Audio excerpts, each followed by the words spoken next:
Hello guys, in this tutorial we will extend our follower controller and add attack states. For this we will remove the distance condition from the follow state. We click on the minus icon here and remove it. We also don't need a transition back to the idle state, so we will remove it also and create a attack state, simple state again, rename it to attack. Well, in the attack state we will set the trigger of the attack to attack. So if we take a look at our animator controller state, we have a transition from idle into attack if the attack trigger is set, and then we just exit it from attack to idle. So in this state we set attack. We set the trigger to attack. We want to call it also in a queue, and then let's just wait for a few seconds. So we add wait for seconds action, and well, let's choose idle time, so the time between the attacks, maybe from 2.4 and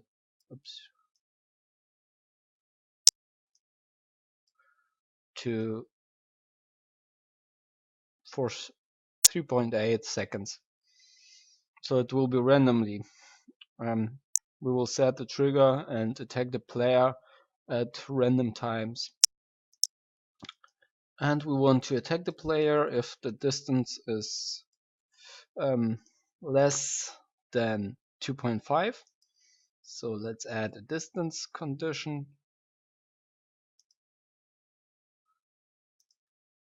If the distance of the player is less than 2.5, we go into the attack state and then back to follow state and add also a distance condition. So if the distance is greater than 2.5, I hope less, and here greater than 2.5, we will transition back into the follow state. Let's take a look.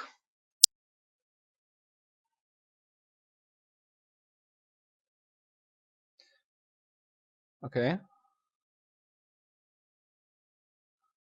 This set speed is overrides it, so we can't transition from our idle into the attack state because we are not in the idle state in our animator controller.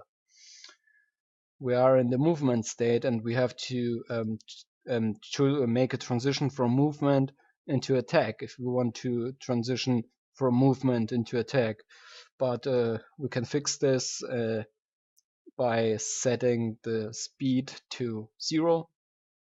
So let's just set the speed to 0, and this will run not in the queue.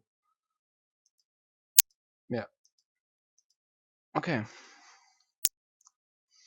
Let's take a look.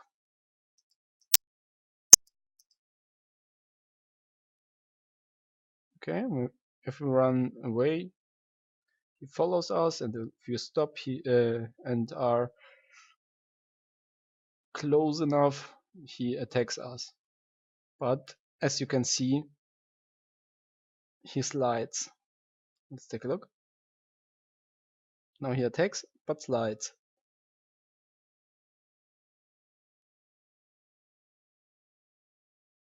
Yeah, we can fix the sliding by adding his name condition. So his name, if the its name is base layer attack equals false, and if we are not in the in transition, we want to transition back to idle, to follow.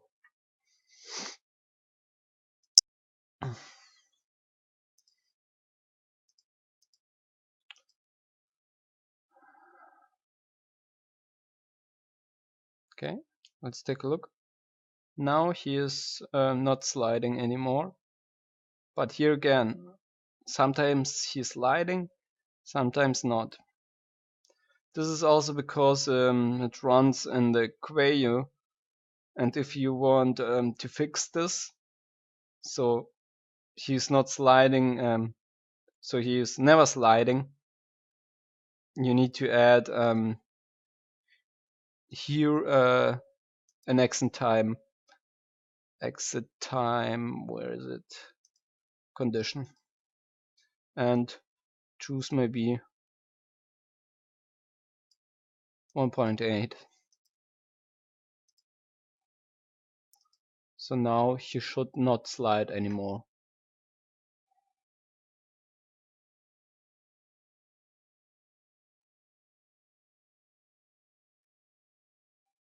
Yeah, as you can see, he never slides. Doesn't look very good because he is not looking at us when he attacks us. So let's add our the look at action also in the attack state.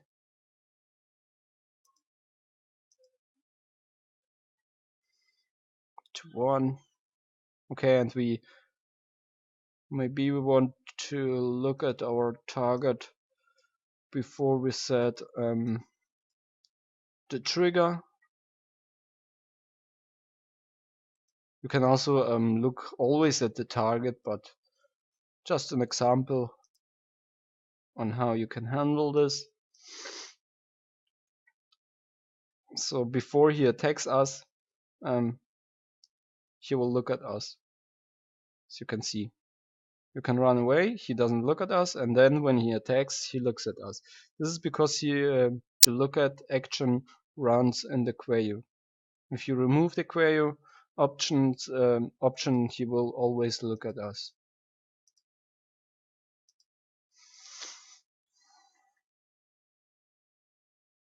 Like here. Now he is always looking at the player. Does not matter what we do, he's always looking at the player. Okay, I think that's enough for this video.